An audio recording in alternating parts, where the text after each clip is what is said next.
ಅವರ 131ನೇ ಜನ್ಮದಿನಾಚರಣೆಯನ್ನ ಬೆಂಗಳೂರಿನ ಪ್ರತಿಷ್ಠಿತ ಹಾಸ್ಟೆಲ್ ಅಲ್ಲಿ ಇವತ್ತು ಆಚರಣೆ ಮಾಡ್ತೇವೆ. ಈ ಕಾರ್ಯಕ್ರಮಕ್ಕೆ ನಾನು ಬಂದಿರತಕ್ಕಂಥದ್ದು ಒಂದು ರೀತಿಯಲ್ಲಿ ಬಹಳ ಸಂತೋಷವನ್ನು ಕೊಡ್ತದೆ, ಇನ್ನೊಂದು ರೀತಿಯಲ್ಲಿ ನನ್ನ ಸಂಕಟ ಮತ್ತು ನೋವನ್ನು ಹಂಚಿಕೊಳ್ಳುವಂತ ಒಂದು ಸಂದರ್ಭವೂ ಬಂದಿದೆ ಅಂತ ಭಾವಿಸ್ತೇನೆ. ಇಲ್ಲಿ ಯಾರ್ಯಾರು ಇಲ್ಲಿ ಇದೀರೋ, ನೀವು ಯಾರು MLA, IAS, IPS, IRS, IPS, ಡಾಕ್ಟರ್ಗಳು, ಇಂಜಿನಿಯರ್ಗಳು, ಇನ್ಕಮ್ ಟ್ಯಾಕ್ಸ್ ಈ ಮಕ್ಕಳದ್ದು ಅಲ್ಲ. ಕಟ್ಟ ಕಡೆಯ ಹಳ್ಳಿಯಿಂದ ಬಂದಿರತಕ್ಕಂಥ ಕಟ್ಟ ಕಡೆಯ ಸಮಾಜ ನೀವು. ನಾನು ಯಾಕೆ ಮಾತು ನೊಂದು ಹೇಳ್ತೀನಿ ಅಂತಂದ್ರೆ, ಇಂಥ ಒಂದು ಬೆಂಗಳೂರಿನಲ್ಲಿ MG ರೋಡ್ ಇರ್ತಕ್ಕಂಥ ಒಂದು ಪ್ರತಿಷ್ಠಿತ ಹಾಸ್ಟೆಲ್ ವ್ಯಾಸಂಗ ಮಾಡ್ತಾ ಇದ್ರೆ ಇದರ ಕೊಡುಗೆ, ಕಾಣಿಕೆ, ತ್ಯಾಗ, ಬಲಿದಾನವನ್ನ ಮಾಡಿದಂತ ಬಾಬಾ ಸಾಹೇಬ್ ಅಂಬೇಡ್ಕರ್. ಬಾಬಾ ಸಾಹೇಬ್ ಅಂಬೇಡ್ಕರ್ ಇಲ್ಲದಿದ್ರೆ ನೀವು ಈ ಜಾಗದಲ್ಲಿ ಆಗ್ತದೆ. ಅವರ ಒಂದು ಜೀವನ ಪೂರ್ತಿ ನೋವನ್ನ ಅನುಭವಿಸಿ ಜೀವನ ಪರ್ಯಂತ ಅವರು ವಿಷವನ್ನ ಕುಡಿದು ನಮ್ಗೆ ಅಮೃತವನ್ನ ಕೊಟ್ಟೋಗಿದ್ದಾರೆ. ಈ ಅಮೃತದ ಪಾಲು ಇವತ್ತು ನೀವು ತಗೊಳ್ತಾ ಇದ್ದೀರಿ.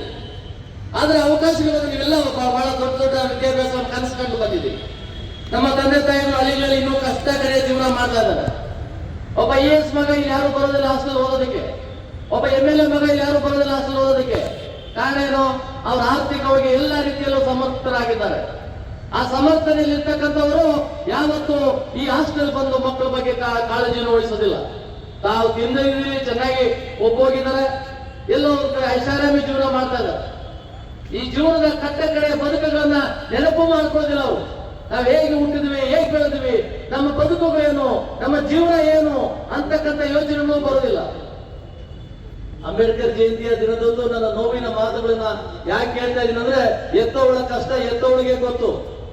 ಯಾರು ಕಟ್ಟ ಕಡೆಯ ಸಮಾಜದಿಂದ ಬಂದಂತ, ಕುಟುಂಬದಿಂದ ಬಂದಂತ ನೀವಿದ್ದೀರಿ, ಇವತ್ತೆಲ್ಲೋ ಒಂದ್ ಕಡೆ ನಿಮ್ಮ ಜೀವನಗಳನ್ನ ಸುಧಾರಿಸೋದೆ ಹೇಗೆ ಬದಲಾವಣೆ ಆಗ್ಬೇಕು.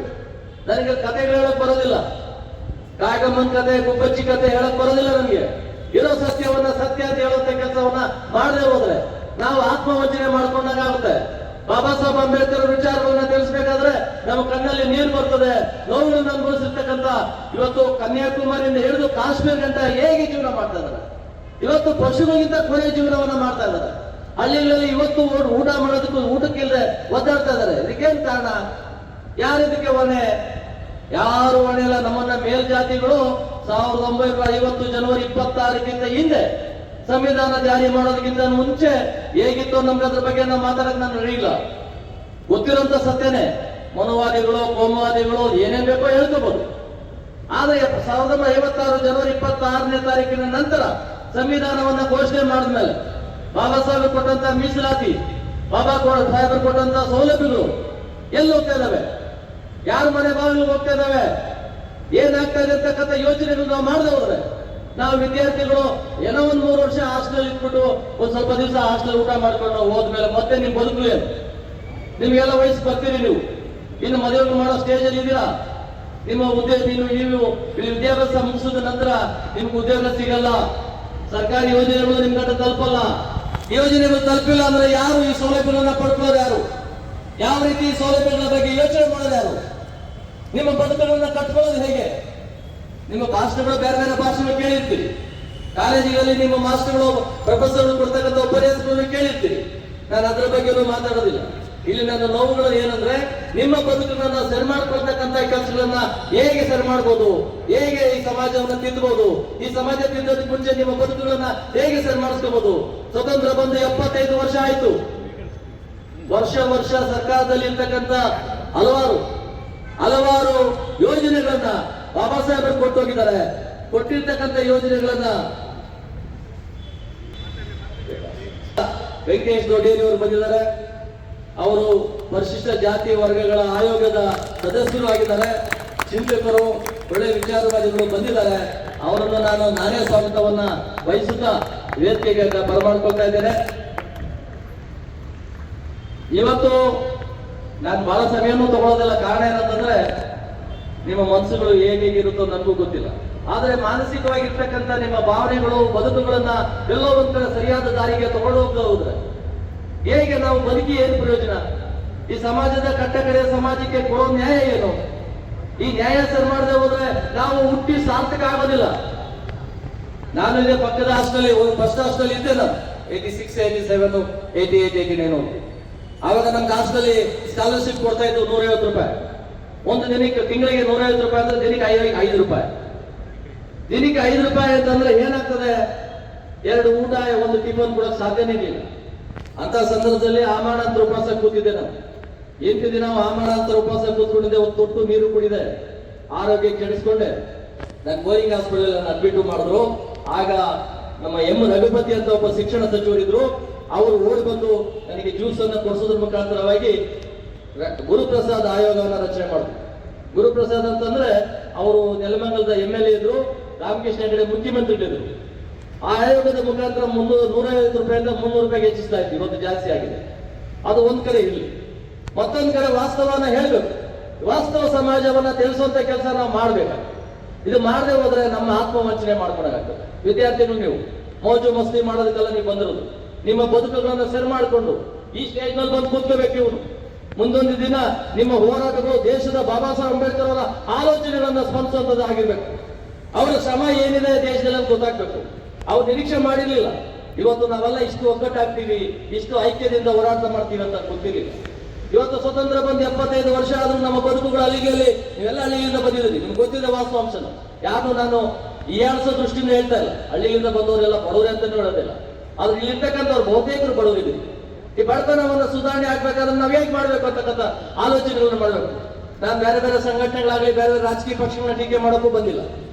ನಮಗೆ ಬೇಕಾಗಿರ್ತಕ್ಕಂಥದ್ದು ನಮ್ಮ ಬದುಕನ್ನು ಸುಧಾರಿಸೋದು ಹೇಗೆ, ಈ ಸಮಾಜವನ್ನು ಬದಲಾವಣೆ ಮಾಡೋದು ಹೇಗೆ, ಈ ಸಮಾಜವನ್ನ ಸರಿಪಡಿಸಬೇಕಾದ್ರೆ ನಾವು ಏನ್ ಮಾಡ್ಬೇಕು ಅಂತಕ್ಕಂಥದ್ದು ವಿಚಾರಗಳು ನೀವು ಸರಿ ಮಾಡ್ಕೊಂಡು ಹೋದ್ರೆ ಈ ಸಮಾಜದಿಂದ ನಾವು ಯಾವುದೇ ಮುಕ್ತಿಯನ್ನ ತರೋದಕ್ಕಾಗೋದಿಲ್ಲ. ಇವತ್ತು ನಾನು ಆಗ್ಲೇ ಹೇಳಿದಾಗೆ ವರ್ಷ ಪಂಚವಾರ್ಷಿಕ ಯೋಜನೆಗಳಿದ್ದಾವೆ.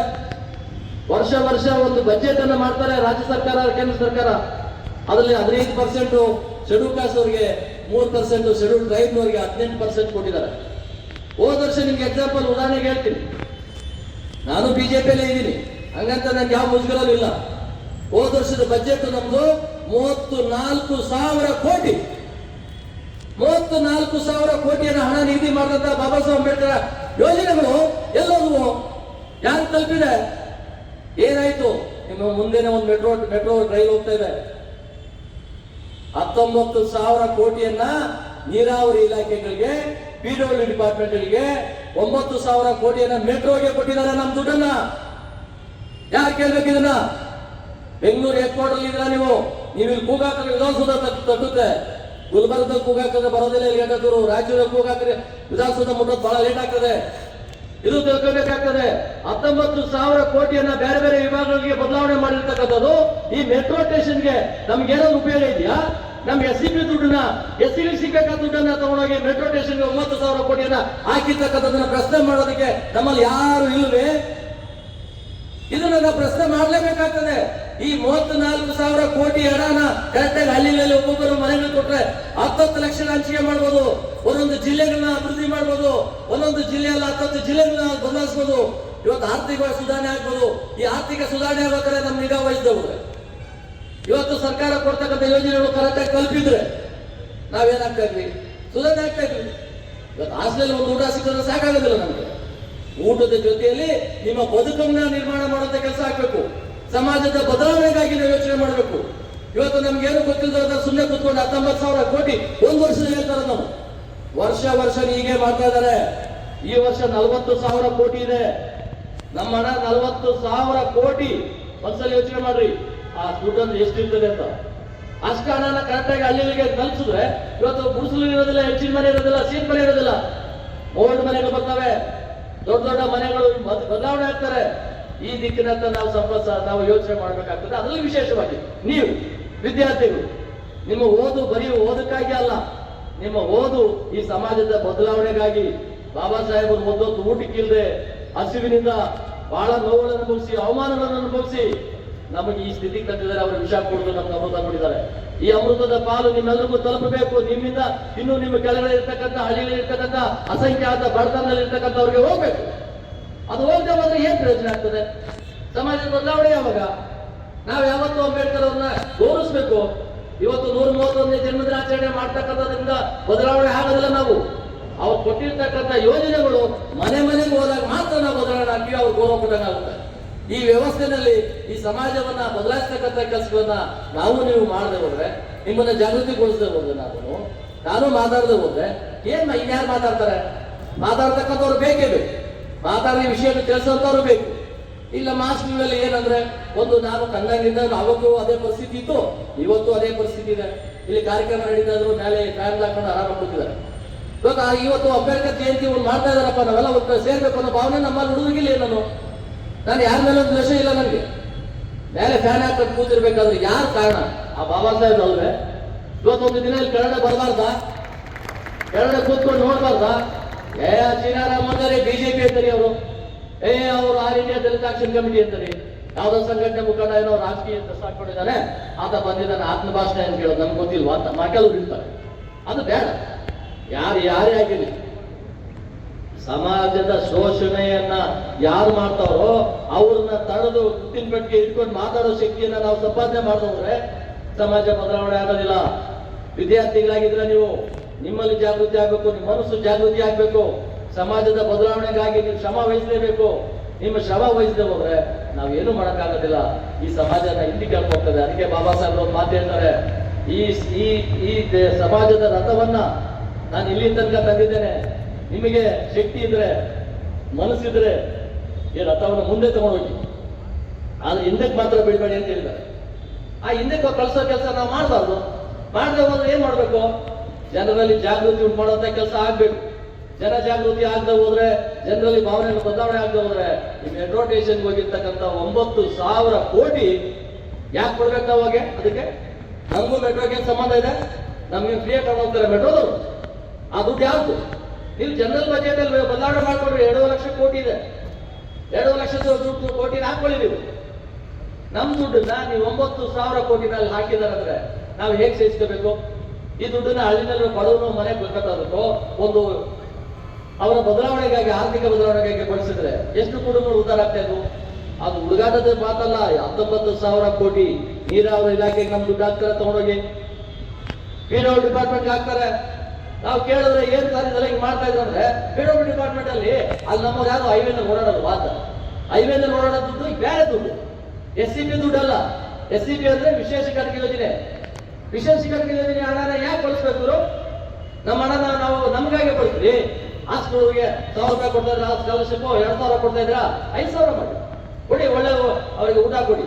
ಯಾರಾದ್ರೂ ಒಬ್ಬ ಇಲ್ಲಿ ಇರತಕ್ಕಂಥವ್ರು ಯಾರಾದ್ರೂ 100 kg ಇರೋರು, 60 kg 80 kg ಇರೋರು ಇದ್ದೀರಾ? ಎಲ್ಲ 40 kg 50 kg 60 kg 70 kg ಬೇಕು. ಯಾಕೆ? ನಮಗೆ ಪೌಷ್ಟಿಕಾಂಶದ ಆಹಾರ ಸಿಗ್ತಾ ಇಲ್ಲ. ನಮ್ಮ ಬದಲಾವಣೆಗೆ ಮಾನಸಿಕವಾಗಿ ಸಿದ್ಧತೆ ಮಾಡ್ಕೊಳ್ಳೋದಕ್ಕೆ ಬೇಕಾದಂತ ಅವಕಾಶ ಸಿಗ್ತಾ ಇಲ್ಲ. ಈ ಪರಿಸ್ಥಿತಿಗಳನ್ನ ನಾನು ನಿಮ್ಮ ಗಮನದಲ್ಲಿ ಇಟ್ಕೊಂಡು ಬಾಬಾ ಸಾಹೇಬ್ ಅಂಬೇಡ್ಕರ್ ವಿಚಾರಗಳನ್ನ ಇವತ್ತು ಯಾರೇ ಬಾಬಾ ಸಾಹೇಬ್ರು ಮಾತು ಹೇಳಿದ್ದಾರೆ, ಎಲ್ಲೇ ಇರು, ಹೇಗೆ ಇರು, ರಾಜಕೀಯ ಅಧಿಕಾರ ಬೇಕು ನಿಮ್ಗೆ ಅಂತ ಹೇಳಿದ್ದಾರೆ. ರಾಜಕೀಯ ಅಧಿಕಾರ ಸಿಗುತ್ತೆ ಅಂತ ನಾನು ಪಾರ್ಟಿನಲ್ಲಿ, ಬಿಜೆಪಿನಲ್ಲಿ ನ್ಯಾಷನಲ್ ಜನರಲ್ ಸೆಕ್ರೆಟರಿ ಆಗಿದ್ದವನು, 6 ರಾಜ್ಯಗಳು ಉಸ್ತುವಾರಿ ಆಗಿದ್ದನು. ನನಗೆ ಕೋಲಾರದಲ್ಲಿ MP ಟಿಕೆಟ್ ಬಲಂತ ಮಾಡಿ ಕರೆದು ನೀನೇ ನಿಂತ್ಕೋಬೇಕು ಅಂತ ಹೇಳಿದ್ರು. ನಾನು ಹೇಳಿದೆ, ನಾನು MP ಆಗಿ ನಿಲ್ಲೋದಕ್ಕೆ ರೆಡಿ ಇಲ್ಲ ಅಂತೆ. ಕಾರಣ ಕೇಳಿದ್ರು, ಯಾಕೆ ಅಂತ. ಹೈಕಮಾಂಡ್ ಇಲ್ಲ, ನಿಮ್ಮ ಹೆಸರು ತುಂಬಾ ಚೆನ್ನಾಗಿದೆ, ನೀವು ನಿಂತ್ಕೋಬೇಕು ಅಂತ. ನಾನು ಹೇಳಿದೆ, ನಾನೇನಾದ್ರು MP ಆದ್ರೆ ನನ್ನ ನಾಲ್ಗೆಗೆ ರಬ್ಬರ್ ಬ್ಯಾಂಡ್ ಹಾಕ್ತಾರೆ. ನೀನು ಅದು ಮಾತಾಡಬೇಡ, ಇದು ಮಾತಾಡಬೇಡ. ಇವತ್ತು ಬಜೆಟ್ ಬಗ್ಗೆ 19,000 ಕೋಟಿ ಬಗ್ಗೆ ನಾನು ಮಾತಾಡಿದ್ದೀನಿ ಅಂತ ಇಟ್ಕೊಳ್ಳಿ. ಏನ್ರಿ ನೀವು ಹೋಗ್ಬಿಟ್ಟು ನಮ್ಮ ಸರ್ಕಾರ ವಿರುದ್ಧ ಮಾತಾಡ್ತೀರಾ ಅಂತ. ಸರ್ಕಾರ ವಿರುದ್ಧ ಮಾತಾಡ್ತೀನಿ ಅನ್ನೋದನ್ನ ಸ್ಟಾಪ್ ಮಾಡುವಂತಾರೆ. ಬಾಬಾ ಸಾಹೇಬ್ ಅಂಬೇಡ್ಕರ್ ಕೊಟ್ಟಿರ್ತಕ್ಕಂಥ ಮೀಸಲಾತಿ ಇವತ್ತು ನಮ್ಮಲ್ಲಿ ಇರ್ತಕ್ಕಂಥ IAS, IPS, IRS, IFS, ಡಾಕ್ಟರ್ಗಳು, ಇಂಜಿನಿಯರ್ಗಳು, MLAಗಳು, MP ಗಳು, ಇನ್ಕಮ್ ಟ್ಯಾಕ್ಸ್ ಪೇಯಿಗಳು ಏನ್ ಸರ್ಕಾರದ ಯೋಜನೆಗಳನ್ನೆಲ್ಲ ಪಡ್ಕೊಂಡು ಬಹಳ ಎತ್ತರಕ್ಕೆ ಬೆಳೆದಿದ್ದಾರೆ ಆರ್ಥಿಕವಾಗಿ, ಅವ್ರ ಮನೆಗೆ ಹೋಗ್ತಾ ಇದೆ. ನಾನು ಕೇಳೋದು ಇಷ್ಟೇನೆ, ಮೀಸಲಾತಿ ಅಂತಕ್ಕಂಥದ್ದು ಯಾರಿಗೆ ಮೀಸಲಾತಿ ಇದ್ದವ್ರಿಗೂ ಸೌಲಭ್ಯ ಸಿಕ್ಕಿಲ್ಲ, ಯಾರು ಮೀಸಲಾತಿಯಿಂದ ವಂಚಿತರಿದ್ದಾರೆ ಅವ್ರ ಮನೆಗೆ ಹೋಗ್ಬೇಕು. ಆರ್ಥಿಕವಾಗಿ ಯಾರು ಹಿಂದೆ ಇದ್ದಾರೆ ಅವ್ರಿಗೆ ಸಿಗ್ಬೇಕು. ನನಗೂ ಮೀಸಲಾತಿ ಅವಶ್ಯಕತೆ ಇಲ್ಲ. ಹಾಗಂತ ಈ ಜಾತಿಗೆ ರಿಸರ್ವೇಶನ್ ಬೇಡ ಅಂತ ನಾನು ಹೇಳ್ತಾ ಇಲ್ಲ. ನಾನು ಒಂದು ಕಾಲದಲ್ಲಿ ಕಟ್ಟೆ ಕಡೆಯ ಬಡವರಲ್ಲಿ ಬಡವ. ಒಂದೊತ್ತು ಊಟಕ್ಕೂ ನನ್ನ ಮನೆಗೆ ಇರಲಿಲ್ಲ. ನಮ್ಮಮ್ಮ ಅನ್ನೆ ಸೊಪ್ಪು ತಂದು ಒಂದಷ್ಟು ಬೇಯಿಸ್ಕೊಂಡ್ಬಿಟ್ರೆ ಅದೇ ನಮ್ಮ ಊಟ ಇತ್ತು. ಮಲ್ಕೊಳ್ಳಕ್ಕೆ ಚಿಕ್ಕ ಮನೆ, ಯಾರಾದ್ರೂ ನೆಂಟರು ಒಬ್ಬರು ಇಬ್ಬರು ಬಂದ್ಬಿಟ್ರೆ ಮಲ್ಕೊಳ್ಳಕ್ಕೆ ಜಾಗನೇ ಇರ್ತಾರಿಲ್ಲ. ನಮ್ಮಮ್ಮ ಗೋಣಿ ಚೀಲ ಕೊಡ್ತಾ ಇತ್ತು. ಆ ಗೋಣಿ ಚೀಲದಲ್ಲಿ ಇಡೀ ದೇಹನ ತುರುಕಿ ಮುಖ ಮಾತ್ರ ಆಚೆ ಇಟ್ಕೊಂಡು ಮಲ್ತಾ ಇದ್ದೆ. ಅದೊಂದು ಕಾಲ. ಆಮೇಲೆ ಹೈಸ್ಕೂಲ್ ಹೋದಾಗ ಕಾಕಿ ಪ್ಯಾಂಟ್, ಎಷ್ಟೋ ಇದೆ ಉದಾಹರಣೆಗಳು. ಕಾಕಿ ಪ್ಯಾಂಟ್ ವೈಟ್ ಶರ್ಟ್ ಇರಲಿಲ್ಲ, PT ಮೇಷ್ಟ್ರು ಹೊಡೆದು ಯೂನಿಫಾರ್ಮ್ ಎಲ್ಲ ಹೋಗಿ ಔಟ್ ಅಂತ ಓಡಿಸೋದು. ಆವತ್ತು ನಮ್ಮ ದಿನಗಳು ಕಷ್ಟದ ದಿನಗಳು. ಇವತ್ತು ನಾನು ಸುಧಾರಣೆ ಆಗಿದ್ದೀನಿ, ಟಾಟಾ ಬಿರ್ಲಾ ಅಲ್ಲ.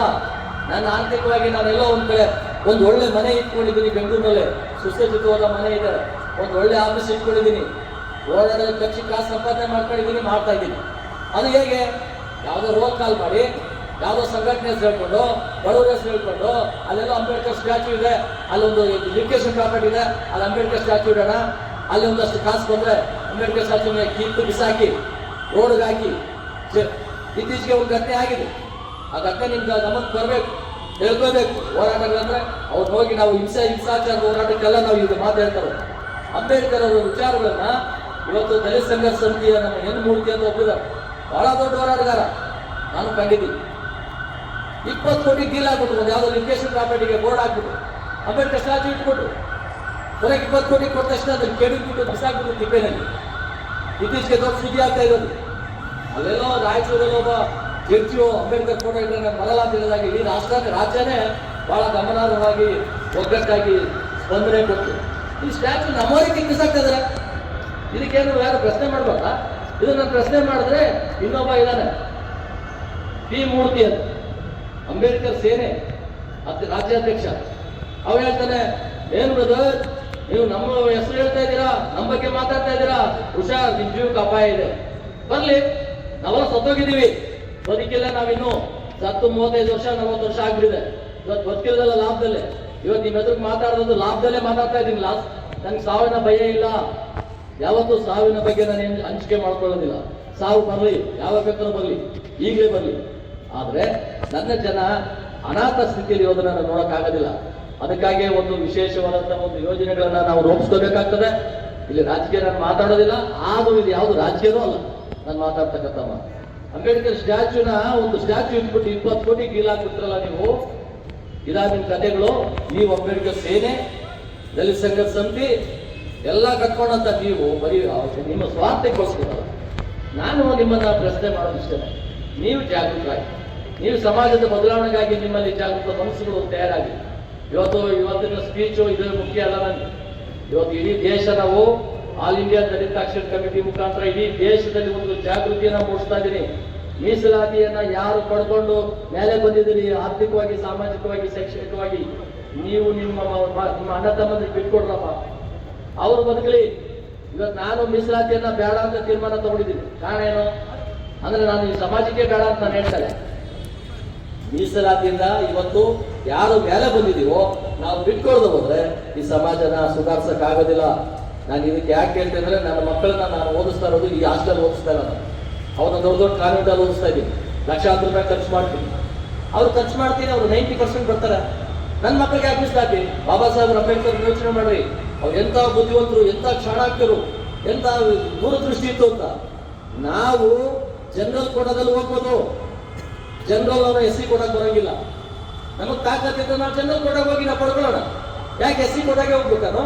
ನನ್ನ ಮಕ್ಕಳಿಗೆ ಮೀಸಲಾತಿ ಬೇಡ ಅನ್ನೋ ತೀರ್ಮಾನ ಬಂದಿದ್ವಿ. ಹಂಗಂದ್ರೆ ಸಮಾಜಕ್ಕೆ ಬೇಡ ಅಂತಲ್ಲ. ಜಿಲ್ಲಾರಾಮ ಸಹಕಾರ ನೋಡಿ 1000 ಕೋಟಿ ದುಡ್ಡು ಮಾಡಿದ್ದಾರೆ, ಅದನ್ನ ಬೇಡ ಅಂದ್ಬಿಟ್ರೆ ಹೌದು ನಾನು ಬೇಡ ಅಂದ್ರೆ ತಾನೇ ಇನ್ನೊಬ್ರಿಗೆ ಹೋಗೋದು. ಮೀಸಲಾತಿನೇ ಬೇಡ ಅಂತ ನಾನು ಹೇಳ್ತಾ ಇಲ್ವಲ್ಲ. ಈ ಯೋಜನೆಗಳು ನಮ್ಮಲ್ಲಿ ಜಾಗೃತ ಮನಸ್ಸುಗಳಾಗಬೇಕು. ಈ ಸಮಾಜದ ಬದಲಾವಣೆಗಾಗಿ ನಾವು ಶ್ರಮ ಪಡಲೇಬೇಕು. ಈ ವ್ಯವಸ್ಥಿತವಾದಂತಹ ವಿಚಾರಗಳನ್ನ ನಾನು ನಿಮ್ಮ ಗಮನ ತಂದು ಇನ್ನಷ್ಟು ವಿಚಾರಗಳನ್ನ ಮಾತಾಡ್ತಕ್ಕಂಥವ್ರು ಸ್ಟೇಜ್ ಮೇಲೆ ಭಾಳ ಇದ್ದಾರೆ. ಆಮೇಲೆ ನಮ್ಮ ಜಾಯಿಂಟ್ ಡೈರೆಕ್ಟರ್ ಡಿಸ್ಟ್ರಿಕ್ಟ್ ಆಫೀಸರ್ ಆಗಿರ್ತಕ್ಕಂಥವ್ರು ಅವರು ಇಲ್ಲಿ ಬಂದಿದ್ದಾರೆ, ಹೊಸದಾಗಿ ಬಂದಿದ್ದಾರೆ, ಲಕ್ಷ್ಮಣ ರೆಡ್ಡಿ ಜಾಗದಲ್ಲಿ ಅವರಿದ್ದಾರೆ. ಅವರು ನಿಮ್ಮನ್ನು ಹಾಸ್ಟೆಲ್ನ ಚೆನ್ನಾಗಿ ಸುಸಜ್ಜಿತವಾಗಿ ಹೋಗ್ತಾರೆ. ನಿಮ್ಮ ವಾರ್ಡನ್ನು ಭಾಳ ಒಳ್ಳೆಯವರಿದ್ದಾರೆ. ಅವರೆಲ್ಲ ನಾನು ಯಾಕೋ ಇಲ್ಲಿ ಪ್ರಶಂಸೆ ಮಾಡೋಕ್ಕೆ ಬರಲಿಲ್ಲ, ಆದರೆ ವಾಸ್ತವನ ಸತ್ಯನ ಮಾತಾಡ್ತಕ್ಕಂಥ ಕೆಲಸಗಳು ಅವ್ರ ಕಡೆನೂ ನಿಮ್ಗೆ ಆಗಬೇಕು. ಒಬ್ಬ ಡಿಸ್ಟ್ರಿಕ್ಟ್ ಆಫೀಸರ್ ಜಾಯಿಂಟ್ ಡೈರೆಕ್ಟರ್ ಹೋಗೋರು ಅವರು ನಿಮ್ಮನ್ನು ಸರಿಯಾಗಿ ಗಮನಿಸದೆ ಹೋದರೆ ನಿಮಗೆ ಮುಂದಿನ ದಿನಗಳಲ್ಲಿ ಯಾವುದೇ ಸೌಲಭ್ಯ ಸಿಗೋದಿಲ್ಲ. ಇಲ್ಲಿ ನನ್ನ ಸಹೋದರ ದೊಡ್ಡೇರಿಯವರು ಇದ್ದಾರೆ, ವೆಂಕಟೇಶ್ ದೊಡ್ಡೇರಿಯವರು. ಅವರು ಇವತ್ತು SC ST ಕಮಿಷನ್ನ ಮೆಂಬರ್ ಆಗಿದ್ದಾರೆ. ಕನಿಷ್ಠ ಇವರು ಅಷ್ಟಾದ್ರೂ ಮಾಡ್ತಾ ಇದ್ದಾರೆ, ಎಲ್ಲಾದ್ರೂ ವಿಸಿಟ್ ಮಾಡ್ತಾರೆ. ಏನಾದ್ರು ಘಟನೆ ಆದರೆ ನಮ್ಮ ಚೇರ್ಮನ್ ಇದ್ದಾರೆ, ನೆಹರು ಓಲೇಕರ್ ಅವರು, ಎಷ್ಟು ಜನ ಗೊತ್ತೋ ಗೊತ್ತಿಲ್ಲ ನನಗೆ. ಅವ್ರು 8 ವರ್ಷದಿಂದ ಚೇರ್ಮನ್ ಆಗಿದ್ದಾರೆ. ಹಿಂದೆ ಸರ್ಕಾರ ಇದ್ದಾಗ 2 ಸಾರಿ ಚೇರ್ಮನ್ ಆಗಿದ್ರು. ಇದು ಮೂರನೇ ಟರ್ಮು, 2 ವರ್ಷ ತುಂಬಿದೆ, ಇನ್ನೂ 1 ವರ್ಷ ಇದೆ. ಎಲ್ಲಿ ಏನಾಗ್ತಾ ಇದೆ ಅಂತ ತಿಳ್ಕೊಳ್ಳೋ ಪ್ರಯತ್ನ ಮಾಡೋದಿಲ್ಲ ಅವರು. ನಾನೇ ಹೇಳ್ತಾ ಇದ್ದೀನಿ, ಆ ಜಾಗದಲ್ಲಿ ಕೂತ್ಕೊಳ್ಳೋದು ಇಚ್ಛಾ ಶಕ್ತಿ ಇರಬೇಕು. SC ಗೆ ಹಣ ದುಡ್ಡು ಎಲ್ಲಿ ಹೋಗ್ತಾ ಇದೆ? ಏನಾಗ್ತಾ ಇದೆ, ಎಲ್ಲೋ ದೌರ್ಜನ್ಯ ಆಗ್ತದೆ, ಕೊಲೆಗಳಾಗ್ತದೆ, ಅತ್ಯಾಚಾರ ಆಗ್ತವೆ, ಸ್ಥಳಕ್ಕೆ ಹೋಗೋದಿಲ್ಲ. ಇವ್ರು ಏನ್ ಮಾಡ್ತಾರೆ ಮತ್ತೆ ಆ ಜಾಗದಲ್ಲಿ ಕೂತ್ಕೊಂಡು? ಬಾಬಾ ಸಾಹೇಬ್ ಕೊಟ್ಟಿದ್ದು ಅವಕಾಶ ಇಷ್ಟೇನಾ? ನೀವು ಚೇರ್ಮನ್ ಆಗಿ ಮಂತ್ಲಿ ತಿಂಗಳಿಗೆ TADA ಬಿಲ್ ಮಾಡಕ್ಕ ಕೊಡೋದು, ಅಥವಾ ಈ ಸಮಾಜಕ್ಕೆ ಬದಲಾವಣೆ ಮಾಡಕ್ಕ? ಮಾಡೋದಿಲ್ಲ. ಇದು ನಾನು ಮಾತಾಡಬಾರ್ದಂತ ಏನಿಲ್ಲ, ಮಾತಾಡ್ಲೇಬೇಕು.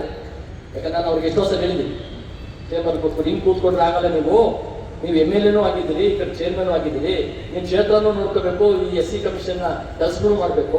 ಈ ಕೆಲಸಗಳು ಮಾಡ್ಬೇಕಾದ್ರೆ ಕನಿಷ್ಠ ನೀವು ಫುಲ್ ಟೈಮ್ ಕೆಲಸ ಮಾಡಬೇಕು. ಫುಲ್ ಟೈಮ್ ಕೆಲಸ ಮಾಡಲ್ಲ. ನೀವು ಎಷ್ಟು ಜನ ಗೊತ್ತಿದೆ? ನೆಹರು ಓಲೇಕರು ಕೈ ಎತ್ತಿ ನೋಡೋಣ. ಸುಮ್ಮನೆ ಸರಿ, ಸುಮ್ಮನೆ ಗೊತ್ತಿದ್ರೆ ಕೈ ಎತ್ತಿ, ಇಲ್ಲಾಂದ್ರೆ ಪರವಾಗಿಲ್ಲ. ಅಲ್ಲ, ವಿದ್ಯಾರ್ಥಿ ಗೆಲ್ಬೇಕು. ಇಲ್ಲ ಅಂದ್ರೆ ನಿಮ್ಗೆ ಯಾರಿಗೂ ಗೊತ್ತಿಲ್ಲ ಅಂತ ಆಯ್ತು. ನಿಮ್ಗೆ ಯಾರಿಗೂ ಗೊತ್ತಿಲ್ಲ ಅಂತಂದ್ರೆ ಇಲ್ಲಿರೋ ಬೆಂಗಳೂರಿನಲ್ಲಿರೋ ಇಂಥ ಒಂದು ಪ್ರತಿಷ್ಠಿತ ಹಾಸ್ಟೆಲ್ ಇರೋಂಥವ್ರಿಗೆ ಗೊತ್ತಿಲ್ಲ ಅಂದ್ರೆ ಹಳ್ಳಿಯಲ್ಲಿರೋಂಥವ್ರಿಗೆ ಏನ್ ಗೊತ್ತಾಗುತ್ತೆ? ಅಲ್ಲಿಗೆ ಹೋದ್ರೆ ಏನ್ ನ್ಯಾಯ ಸಿಗುತ್ತೆ ಅಂತ ಗೊತ್ತಾಗುತ್ತೆ. ಎಂತ ಪವರ್ಫುಲ್ ವೆಪನ್ ಅದು. ನನಗೆ ಇಲ್ಲೇ ಯಡಿಯೂರಪ್ಪನವ್ರು ಮುಖ್ಯಮಂತ್ರಿ ಇದ್ದಾಗ ನನ್ಗೆ ಹೇಳಿದ್ರು, ಅಂಬೇಡ್ಕರ್ ನಿಗಮ ಚೇರ್ಮನ್ ಅಪ್ಪ ನೀನು ಹೋಗು ಅಂತ. ನನ್ಗೆ ಹೇಳಿದ್ರೆ ನನ್ಗೆ ಬೇಡ ಅಂತ. ಯಾಕೆ ಅಂತ? ಅದು ಬ್ರೋಕರ್ ಸಂತೆ ಅಂತೆ. ಇವಾಗ ಈ ತರ 16 ನಿಗಮಗಳು ಮಾಡಿರ್ಲಿಲ್ಲ. ಒಂದೇ ನಿಗಮ ಇತ್ತು. ಸಂಬಾಡಿ ನಿಗಮ ಇರಲಿಲ್ಲ, ಬೋವಿ ನಿಗಮ ಇರಲಿಲ್ಲ, ಬಿಜಾಪುರ ನಿಗಮ ಇರಲಿಲ್ಲ, ಅಲಿಮಾರಿ ನಿಗಮ ಇರಲಿಲ್ಲ. ಅದು ಒಂದೇ ನಿಗಮ ಇತ್ತು. ನಾನು ಬೇಡ, ಬ್ರೋಕರ್ ಸಂತೆ ಅಂತ ರಿಜೆಕ್ಟ್ ಮಾಡಿದೆ. ಮತ್ತೇನ್ ಬೇಕು? ನನ್ಗೆ SC ಕಮಿಷನ್ ಚೇರ್ಮನ್ ಮಾಡಿ. ಅಲ್ಲಿ ಏನಾಯ್ತಪ್ಪ, ಬರೀ TADA ಬಿಟ್ರೆ ಅಂದ್ರೆ ಕೊಡಿ, ಕೊಟ್ಟು ನೋಡಿ ಅಂತೆ. ನನಗೆ ಅದು ಆಗಲಿಲ್ಲ. ಅಷ್ಟೊತ್ತಿಗೆ ಅವ್ರು ಹೇಳಿದ್ರು, ಇಲ್ಲ ಇವತ್ತು ಅವಧಿ ಮುಗಿಲಿ, ನಿನಗೆ ಮಾಡ್ತೀನಿ ಅಂದ್ರು. ಅಷ್ಟೊತ್ತಿಗೆ ಅವರು ಪಕ್ಷ ಬಿಟ್ಟು ಹೋದ್ರು. ನಾನು ಯಡಿಯೂರಪ್ಪನ ಶಿಷ್ಯ ಅಂತ ಹೇಳಿ ನನ್ನನ್ನ ಮುಂದೆ ಬಂದಂತ ರಾಜಕಾರಣಿಗಳು ಅವರ ಅಧಿಕಾರ ಬಂದವರು ಮಾಡಿದ ಚಿಂತೆ ನನಗಿಲ್ಲ. ಆ ಜಾಗದಲ್ಲಿ ಏನು ಮಾಡಬೇಕು, ಏನು ಮಾಡಬಾರ್ದು, ಎಷ್ಟು ಕೆಲಸ ಮಾಡಿ ತೋರಿಸ್ಬೋದು ಅಂತಕ್ಕಂಥ ಒಂದು ದೊಡ್ಡ ಶಕ್ತಿ, ಅದ್ಭುತವಾದ ಶಕ್ತಿ ಇದೆ. ಇರ್ಲಿ, ಅದ್ರ ಬಗ್ಗೆ ಶಕ್ತಿ ಇದೆ, ಮಾಡೋಣ. ಅದೇನಾಗ್ತದೆ ಮುಂದಿನ ದಿನಗಳಲ್ಲಿ ನೋಡೋಣ. ನೀವು ಮುಂದಿನ ದಿನಗಳಲ್ಲಿ ಯೋಚನೆ ಮಾಡಿ ಡಿಗ್ರಿ ಮುಗಿಸ್ಕೊಂಡು ನೀವು ಆಚೆ ಹೋದ್ಮೇಲೆ ನಿಮ್ಮ ಬದುಕು ಸುಧಾರಣೆ ಆಗಬೇಕು ಅಂತ ನಾನು ಭಾವಿಸ್ತೇನೆ. ಸುಧಾರಣೆ ಆಗಬೇಕಾದ್ರೆ ನೀವು ಬರೀ ಸರ್ಕಾರದ ಉದ್ಯೋಗನೇ ಕಾಯ್ಕೊಂಡು ಕುತ್ಕೊಬೇಡಿ. ನಿಮ್ಮದೇ ಆದಂಥ ಒಂದು ಸ್ವಂತ ಉದ್ಯೋಗಗಳನ್ನ ಸ್ಥಾಪನೆ ಮಾಡಿ ಮನಸ್ಸಲ್ಲಿ ಇವತ್ತನ್ನೇ ಕ್ಯಾಲ್ಕುಲೇಷನ್ ಹಾಕಿ ಇಲ್ಲಿ ಬಿಟ್ಟ ಮೇಲೆ ನಾನು ಏನು ಮಾಡಬೇಕು, ಆರ್ಥಿಕವಾಗಿ ಏನು ಸೌಲಭ್ಯಗಳಿದ್ದಾವೆ, ಸರ್ಕಾರದ ಯೋಜನೆಗಳಿದ್ದಾವೆ, ಆ ಯೋಜನೆಗಳನ್ನ ಯಾವ ರೀತಿ ಪಡ್ಕೋಬೇಕು, ಯಾವ ರೀತಿ ಪಡ್ಕೊಂಡು ನೀವು ಸ್ವಂತ ಕಾಲ ಮೇಲೆ ಇರುವಂಥ ಶಕ್ತಿ ನಿಮಗೆ ಬರಬೇಕು. ಅದು ಬರದೇ ಹೋದ್ರೆ ಈ ಸಮಾಜಕ್ಕೆ ನಿಮ್ಮಿಂದ ಏನು ಸಾಧನೆ ಮಾಡೋಕ್ಕಾಗಲ್ಲ. ಹೊಟ್ಟೆ ನಿಮಗೆ ವಯಸ್ಸು ಬಂದಿರ್ತೀರಿ, ಮದುವೆ ಮಾಡ್ತಾರೆ, ಅಪ್ಪ ಅಮ್ಮ ಹೇಳ್ತಾರೆ, ಮಗನೇ ನಾನು ಕಷ್ಟಪಟ್ಟು ಕೂಲಿ ನಾಲಿ ಮಾಡಿ ನಿಮ್ಗೆ ಓದಿಸ್ತೀನಪ್ಪ, ನಮ್ಮೂರಿಗೆ ಬಂದು ಕೂಲಿ ಮಾಡಬೇಡ, ನಮ್ಮೂರಿಗೆ ಬಂದು ನೀನು ಜೀತ ಮಾಡಬೇಡ, ಏನೋ ಮಾಡ್ಕೊಳ್ಳಿ ಅಂತಾರೆ. ಅವಾಗ ಏನ್ ಮಾಡ್ತಾರೆ? ಹೆಂಗೋ ಇದೆಯಲ್ಲ, ದಲಿತ ಸಂಘ ಶಕ್ತಿ, ದಲಿತ ಸಂಘಟನೆಗಳ ಸೇರ್ಕೊಂಡು, ಒಂದು ಅಂಬೇಡ್ಕರ್ ಸಂಘಟನೆ ಸೇರ್ಕೊಂಡು ಒಂದು ಸಂಘಟನೆ ರಾಜ್ಯಾಧ್ಯಕ್ಷ ನೀವೇ, ಒಂದು ವಿಸಿಟಿಂಗ್ ಕಾರ್ಡು, ಎಲ್ಲೋ ಒಂದು ಅಟ್ರಾಸಿಟಿ ಕೇಸ್ ಹಾಕ್ಸೋದು, ಎಲ್ಲೋ ಲಿಟಿಗೇಷನ್ ಪ್ರಾಪರ್ಟಿ ಹೋಗಿ ಪ್ರೊಟೆಕ್ಟ್ ಮಾಡೋದು, ಇದಾಗೋದು ಬೇಡ. ನೀವು ಸಂಘಟನೆ ಮಾಡಿ, 100,000 ಸಂಘಟನೆ ಆಗಿ, ಆಗ ಸಂಘಟನೆ ಹಿಂದೆ ನಿಮ್ಮ ಬದುಕು ಸುಧಾರಣೆ ಆಗೋದಕ್ಕೆ ಏನ್ ಮಾಡಬೇಕು ಇವಾಗಿಂದ ಪ್ಲಾನ್ ಮಾಡಿ. ವಿದ್ಯಾಭ್ಯಾಸಕ್ಕೆ 24 ಗಂಟೆ ಟೈಮ್ ಇದೆ. 24 ಗಂಟೆನಲ್ಲಿ 16 ಗಂಟೆನ ನೀವು ನಿಮ್ಮ ವಿದ್ಯಾಭ್ಯಾಸ ಮತ್ತು ನಿಮ್ಮ ಸ್ವಂತ ಕೆಲಸಗಳು ಬಳಸ್ಕೊಳ್ಳಿ. 1 ಅವರ್ ನಾನು ಬದುಕೇನು ಮುಂದೆ, ನಾನು ಇಲ್ಲಿ ಜಾಗ ಬಿಟ್ಟು ಹೋದ್ಮೇಲೆ ನನ್ನ ಕಥೆ ಏನು, ನಾನು ಯಾರು ಕೇರ್ ಮಾಡ್ತಾರೆ, ನನ್ನ ಬಗ್ಗೆ ಏನು ಯೋಚನೆ ಮಾಡ್ಕೋಬೇಕು ಅನ್ನೋ ಯೋಚನೆ ಮಾಡಿ. ಇವತ್ತು ನರೇಂದ್ರ ಮೋದಿ ಅವರು 100 ಯೋಜನೆ ಕೊಟ್ಟಿದ್ದಾರೆ. 100 ಯೋಜನೆಗಳನ್ನ ಪಡ್ಕೊಳ್ಳಿ. ಸುಮಾರು ಯೋಜನೆಗಳಿದ್ದಾವೆ. ಆ ಯೋಜನೆಗಳಲ್ಲಿ 60% ಸಬ್ಸಿಡಿ ಇದೆ, 40% ಸಬ್ಸಿಡಿ ಇದೆ. ಇವತ್ತು ಉದಾಹರಣೆಗೆ ಒಂದು ಮಾತು ಹೇಳ್ತೀನಿ. ಮತ್ಸ್ಯಾಭಿವೃದ್ಧಿ ಯೋಜನೆ ಅಂತ ಒಂದಿದೆ. 2 ಕೋಟಿ ಕೊಡ್ತಾರೆ. 2 ಕೋಟಿಯನ್ನ ಹಂಗೆ ನಾನು ಹೇಳಿದ ತಕ್ಷಣ ಕೊಟ್ಬಿಡ್ರು ಅಂತ ಅನ್ಕೋಬೇಡಿ. ಅದಕ್ಕೊಂದು ಸಿಸ್ಟಮ್ ಇದೆ. ಕಂಪ್ಯೂಟರ್ನಲ್ಲಿ ನೀವು ಹುಡುಕ್ರಿ, ಅದರಲ್ಲಿ ಎಲ್ಲ ನಿಮ್ಗೆ ಸಿಕ್ಬಿಡುತ್ತೆ. 2 ಕೋಟಿನಲ್ಲಿ 60% ಸಬ್ಸಿಡಿ ಅಂದ್ರೆ 1,20,00,000 ನಿಮ್ಗೆ ಸಬ್ಸಿಡಿ ಸಿಗುತ್ತೆ ಮೀನುಗಾರಿಕೆ ಕೆಲಸ ಮಾಡೋದಕ್ಕೆ. ಅದನ್ನ ನೀವು ಏನ್ ಮಾಡ್ಬೇಕು ಅಂತ ಈಗಿಂದ ಪ್ಲಾನ್ ಮಾಡ್ರಿ. ನಿಮ್ಮ ಊರಿನಲ್ಲಿ ಕೆರೆಗಳಿದ್ದಾವೆ, ಆ ಕೆರೆಗಳು ಒಂದೊಂದು ಕಾಂಟ್ರಾಕ್ಟ್ ತಗೊಳ್ಳಿ. ಈ ತಿಂಗಳಲ್ಲಿ ಕರೆದಿದ್ದಾರೆ, ನೆಕ್ಸ್ಟ್ ಮಂತ್ ಕರೀತಾರೆ. ಟೆಂಡರ್ ತಗೊಳ್ಳಿ, ಒಂದು ಕೆರೆಗೆ ಮೀನು ಮಾಡಿ ಬಿಡಿ, ಡೆವಲಪ್ ಆಗ್ತದೆ. ನೋಡಿ, ಮೀನು ಡೆವಲಪ್ ಆಗ್ತದೆ ಅಂದ್ರೆ ಅದು ಹೆಂಗ್ ಬೆಳೀತದೆ ಅಂತ ಬೆಳೀತದೆ. ಆ ಮೀನು ಹಿಡಿಸಿ ಮಾರಾಟ ಮಾಡಿ. ನೀವು ಮಾರಬೇಡಿ, ಅವನ ಯಾವನು ಹಿಡಿಯೋನು ಬರ್ತಾನೆ, ಮಾರಾಟ ಮಾಡೋನು ಬರ್ತಾನೆ, ಹೋಲ್ಸೇಲ್ ತಗೊಂಡು ಚಿಲ್ಲರೆ ಮಾರಾಟ ಮಾಡೋನು ಬರ್ತಾನೆ. ನಿಮಗೆ 100 ರೂಪಾಯಿ ಸಿಗುತ್ತೆ 1 kgಗೆ. ನೀವು ಲಾಲ್ಬಾಗ್ ಕಡೆ ಹೋಗಿದ್ರೆ ಅಲ್ಲೊಂದು ನನ್ನ ಕೆರೆ ಇದೆ. 10 ವರ್ಷದಿಂದ ನಾನು ಕಾಂಟ್ರಾಕ್ಟ್ ತಗೊಂಡು ಮಾಡ್ತಾ ಇದ್ದೀನಿ. ಒಳ್ಳೆ ಮೀನು. ನಾನು ಇಲ್ಲಿ ಕೂತು ಭಾಷಣ ಮಾಡ್ತಾ ಇದ್ದ ಮೀನು ಅದ್ರ ಪಾಡಿಗೆ ಬೆಳೀತಾ ಇದೆ. ಅಲ್ಲಿ ಬರೋ ದುಡ್ಡ ನಾನು ಹೋರಾಟಕ್ಕೆ, ನನ್ನ ಖರ್ಚಿಗೆ, ನಾನು ಸಣ್ಣ ಪುಟ್ಟ ಕೆಲಸ ಮಾಡ್ಕೊತೀನಿ. ನನ್ನೊಂದು ಸೆಕ್ಯೂರಿಟಿ ಏಜೆನ್ಸಿ ಇದೆ. 2,000 ಜನಕ್ಕೆ ಕೆಲಸ ಕೊಟ್ಟಿದ್ದೆ ನಾನು. ನನ್ನೊಂದು ಬಾಳೆಕಾಯಿ ವ್ಯಾಪಾರ ಮಂಡಿಗಳಿದ್ದಾವೆ. ಇವತ್ತು APMCಗಳಲ್ಲಿ ನಿಮ್ಮ ಊರಿನಲ್ಲೂ ಇದ್ದಾವೆ. APMCಗಳು ಕೆಲವು ತಾಲೂಕು ಕೇಂದ್ರಗಳಲ್ಲಿ APMCಗಳಲ್ಲಿ ಶೆಡ್ಯೂಲ್ ಕಾಸ್ಟ್ ರಿಸರ್ವೇಷನ್ ಮಾಡಿಸಿದ್ದೀನಿ. ನಾನೇ ಹೋರಾಟ ಮಾಡಿ ಮಾಡಿರೋದು. ಅದಕ್ಕೆ ಮುಂಚೆ ಇರಲಿಲ್ಲ. ನನಗೆ ಮಂಡಿಗೆ ತಗೊಂಡ ಮೇಲೆ SCಗಳಿಗೆ ಅಂತ ಕೊಟ್ಟಿದ್ದಾರೆ. ಪಡ್ಕೊಳ್ಳಿ, ಬಿಸ್ನೆಸ್ ಮಾಡಿ. ನೀವು ಮಾಡೋಕ್ಕಾಗಿಲ್ವಾ ಯಾವ ಜನ ಸರ್ವಿಸ್ ಕೊಡಿ, ಅವ್ರು ಮಾಡ್ಕೊಂಡು ನಿಮ್ಗೆ ತಿಂಗಳಿಗೆ 10,000 20,000 ಕೊಡ್ತಾರೆ. ಅದರಿಂದ ನಿಮ್ಗೆ ಆದಾಯ ಬರುತ್ತೆ. ಒಂದು ಮೂಲ ಅಲ್ಲ, 3 ಮೂಲಗಳಿದಾವೆ. ಯಾವ ಮೂಲದಿಂದ ಹಣ ಮಾಡಬೇಕು ಮಾಡಿ. ಮೋಸ ಅಂತೂ ಮಾಡಬೇಡಿ. ಯಾರು ಮೋಸ ಮಾಡೋದು ಯಾರು ಮಾಡ್ಬೇಕು? ನಾವು ನಮ್ಮ ಅಣ್ಣ ತಮ್ಮಂದ್ರಿಗೆ ಮಾಡ್ಬೇಕು. ನಮ್ಮ ಅಣ್ಣ ತಮ್ಮಂದ್ರಿಗೆ ಮೋಸ ಮಾಡಿ ನಾವು ಜೀವನ ಮಾಡೋಕ್ಕಾಗಲ್ಲ.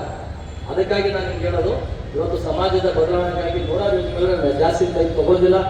ನನ್ನ ಟೈಮ್ ತಗೊಳ್ಳೋದ್ರಿಂದ ನಿಮ್ಮ ಮನಸ್ಸಿಗೂ ಮುಜುಗರ ಆಗೋದು ಬೇಡ, ಕಷ್ಟ ಆಗೋದು ಬೇಡ. ಎಷ್ಟೊತ್ತು ಕೂತ್ಕೋಬೇಕಪ್ಪ, ಇವತ್ತು ನಾನು ಸ್ವಲ್ಪ ಓದ್ಕೋಬೇಕಾಗಿತ್ತು, ಇನ್ನೇನೋ ಮಾಡಬೇಕಾಗಿತ್ತು ಅನ್ನೋದು ಬೇಡ.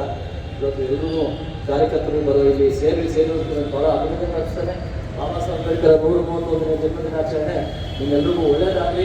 ಬಾಬಾ ಸಾಹೇಬ್ ಕೊಟ್ಟಿರ್ತಕ್ಕಂಥ ಅಮೃತದ ಪಾಲು ನಿಮ್ಮೆಲ್ರಿಗೂ ತಲುಪಿ ಅವ್ರು ವಿಷ ಕುಡಿದು ನಮ್ಗೆ ಅಮೃತ ಕೊಡೋಣ ಅಂತ ಮರಿಬಾರ್ದು. ನಾವು ಆ ಅಮೃತವನ್ನು ನಾವೆಲ್ಲರೂ ಸ್ವೀಕರಿಸೋದ್ರ ಮುಖಾಂತರವಾಗಿ, ಮನಸ್ಸುಗಳನ್ನು ಜಾಗೃತಗೊಳಿಸೋದ್ರ ಮುಖಾಂತರವಾಗಿ ಸಮಾಜದ ಪರಿವರ್ತನೆಗಾಗಿ ನಾವು ಒಂದು ಕೆಲಸ ಮಾಡಬೇಕು ಅಂತ ಸಂದರ್ಭ ಹೇಳಿ ನಿಮ್ಮೆಲ್ಲರಿಗೂ ಅಭಿನಂದಿಸಿ ನನ್ನ ಮಾತನ್ನು ಮುಗಿಸ್ತೇನೆ. ಜೈ ಭೀಮ್, ಜೈ ಭಾರತ್.